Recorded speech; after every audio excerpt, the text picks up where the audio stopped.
नमस्कार, आप दिख रहे हैं भारत की सच।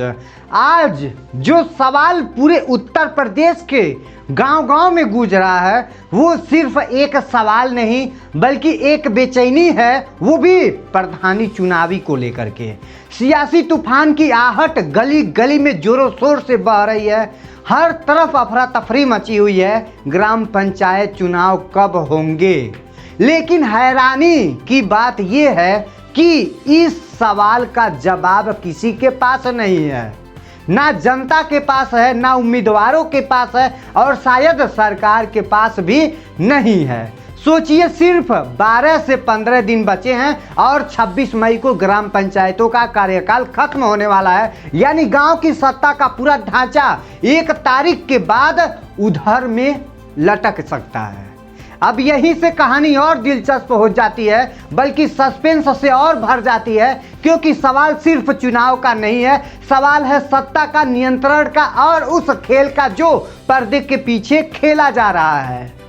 मौजूदा प्रधान परेशान है, कुर्सी बचाने के लिए तैयार है, उन्हें नहीं पता है, लेकिन सबसे ज़्यादा बेचैनी उन लोगों में है जो इस बार चुनाव लड़ने का सपना देख रहे हैं सोए सोए, जिन्होंने गांव में जमीन तैयार कर ली थी, रिश्ते बना ली थी और जिसके बाद धड़कनें तेज हो गई। और इसी बीच एक उम्मीद की किरण दिखाई देता है इलाहाबाद हाई कोर्ट, जहां एक याचिका दायर होती है। मांग उठती है कि पंचायत चुनाव समय पर कराए जाएंगे।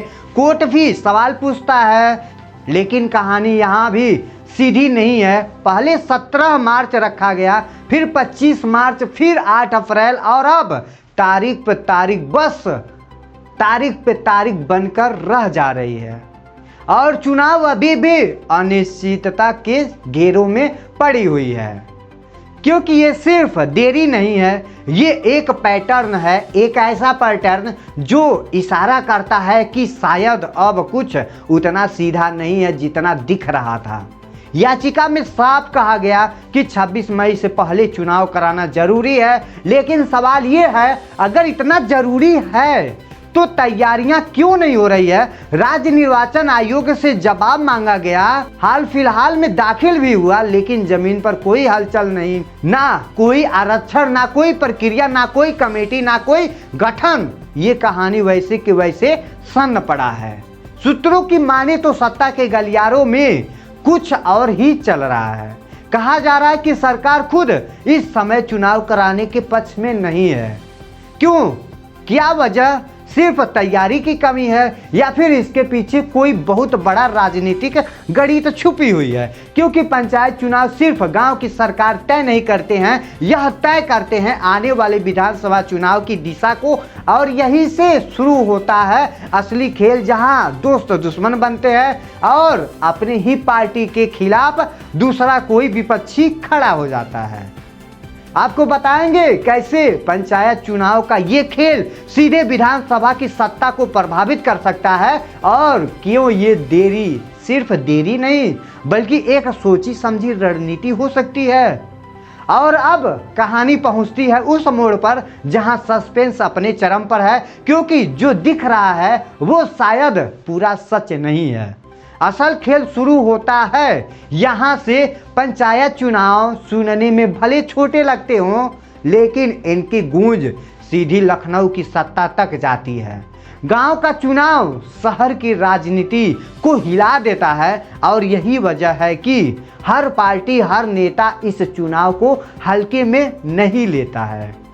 अब जरा सोचिए, अगर पंचायत चुनाव में किसी भी पार्टी का प्रदर्शन खराब हो गया तो क्या होगा? सीधा असर पड़ेगा आने वाले विधानसभा चुनाव पर। गांव-गांव में ये संदेश जाएगा कि हवा बदल रही है। और यही डर सबसे बड़ा डर है, क्योंकि 2021 का अनुभव अभी भी ताजा है, जब पहले चरण में ही सत्ताधारी दल को झटका लगा था और उस झटके को संभालने में काफी वक्त और मेहनत लगी थी। अब वही गलती दोहराने का रिस्क शायद कोई नहीं लेना चाहता है।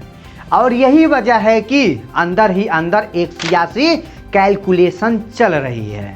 दूसरी तरफ टिकट को लेकर के भी बड़ा खेल शुरू हो चुका है। अगर अभी चुनाव होता है तो कई कार्यकर्ताओं नाराज हो सकते हैं, टिकट नहीं मिल पाती है, तो वही कार्यकर्ता दूसरी पार्टी का दामन थाम लेता है, दूसरी पार्टियों में चला जाता है। यानी अपने ही लोग सबसे बड़ा खतरा बन सकते हैं और ये खतरा किसी भी पार्टी को अंदर से कमजोर कर सकता है। और यहाँ एक और बड़ा पेंच है आरक्षण का। जी हाँ, पंचायत चुनाव में सीटों का आरक्षण तय करना होगा। एक लंबी प्रक्रिया यही चलती रहती है, कमेटी बनती है, डेटा जुड़ता है, फिर लिस्ट तैयार होती है, जिसमें कम से कम 2 महीने लग ही जाते हैं। लेकिन हैरानी की बात यह है कि अभी तक इस प्रक्रिया की शुरुआत भी नहीं हुई है, ना कमेटी बना है, ना कोई आधिकारिक हलचल। यानी साफ है कि चुनाव अभी दूर है या फिर दूर रखे जा रहे हैं। और अब सवाल उठता है, अगर 26 मई के बाद चुनाव नहीं होंगे तो क्या होगा? क्या गांव बिना नेतृत्व के रह जाएगा या फिर मौजूदा प्रधानों का कार्यकाल बढ़ाया जाएगा? यहीं पर एक नई मांग सामने आती है। ग्राम प्रधान संगठन खुलकर मैदान में उतर आता है। उनकी मांग साफ है, अगर चुनाव समय पर नहीं हो सकते तो कार्यकाल बढ़ाया जाएगा। जी हाँ, उनका तर्क भी मजबूत है और उनका कहना भी अनिवार्य है, क्योंकि कोरोना के कारण उनका पूरा कार्यकाल प्रभावित रहा, काम करने का मौका ही नहीं मिला, तो क्या उन्हें बिना मौका दिए हटा दिया जाएगा? ये सवाल अब सिर्फ नेताओं का नहीं रहा, ये सवाल बन चुका है हर गांव, हर मतदाता का और हर एक युवा नेता का। इसी के साथ पूरे उत्तर प्रदेश में एक अजीब सी बेचैनी फैल गई है। कोई नहीं जानता है अगला कदम क्या होगा, कोर्ट क्या फैसला देगा, सरकार क्या रणनीतियां अपनाएगी, और सबसे बड़ा सवाल, क्या पंचायत चुनाव सिर्फ टल रहे हैं या फिर टाले जा रहे हैं किसी के द्वारा? क्योंकि राजनीति में हर देरी के पीछे एक वजह होती है और हर वजह के पीछे एक मकसद। अब देखना यह है कि इस सस्पेंस का पर्दाफाश कब उठेगा, और जब उठेगा तो सामने आ जाएगा, क्योंकि सच छुपता नहीं है। सच तो एक ना एक दिन दिख ही जाता है, क्योंकि यूपी की राजनीति में सब कुछ आखिरी में फैसला होता है। यही कहानी का सबसे बड़ा सच है। सत्ता का खेल कभी रुकता नहीं है, बस रूप बदलता है। तो आई होप आपको यह इन्फॉर्मेशन अच्छा लगा होगा यूपी ग्राम पंचायत चुनाव को लेकर के। तो आप सब प्लीज़ हमारे चैनल को सब्सक्राइब कर दीजिएगा। तो मिलते हैं फिर नेक्स्ट वीडियो में। इसी के लिए धन्यवाद। जय हिंद, जय भारत।